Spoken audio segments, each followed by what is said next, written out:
రాహుల్ గాంధీ గారిని ప్రధానమంత్రి చేస్తేనే బడుగు బలహీన పేద వెనుకబడ్డ వర్గాల కూలి బతుకులు మారుతాయి. అంబేద్కర్ రాసినటువంటి లౌకిక రాజ్యాన్ని, లౌకిక సిద్ధాంతాన్ని తుడిచిపెట్టడం కోసం ఈరోజు భారత రాజ్యాంగాన్ని కూడా తీసేయడానికి, దానికోసమే 400 సీట్లు కావాలని అడుగుతున్నది బీజేపీ. దయచేసి యువకులారా ఆలోచించండి.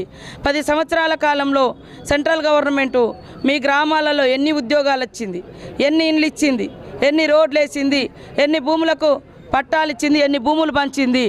ఆనాడు కాంగ్రెస్ ప్రభుత్వం 15 ఏళ్ల కింద పట్టాలు ఇచ్చుడే చట్టం తెచ్చుడే కాకుండా 100 రోజుల పని ఒక ఉద్యమంలా ఊపులా సాగుతుంది ఈరోజు. అంటే కాంగ్రెస్ ఏ పని తీసుకొచ్చినా, ఏ చట్టం తీసుకొచ్చినా స్వాస్థ్యమైనటువంటి పనులు చేస్తుంది, ప్రజలకు స్వాస్థ్యంగా ఉపయోగపడే పనులను చేస్తుంది. దానిలో భాగంగానే ప్రతి ఒక్కరికి రేషన్ కార్డులు ఇస్తే 81 కోట్ల మందికి రేషన్ కార్డులు వచ్చినాయి.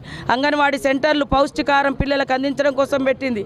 ఊరూరు ఆశా వర్కర్లను తీసుకొచ్చి వ్యవస్థను తీసుకొచ్చింది, హెల్త్ సెంటర్లను తీసుకొచ్చింది, ఇందిరమ్మ ఇండ్లు ఇచ్చింది, మరి బ్యాక్లాగ్ పోస్టులను నింపింది.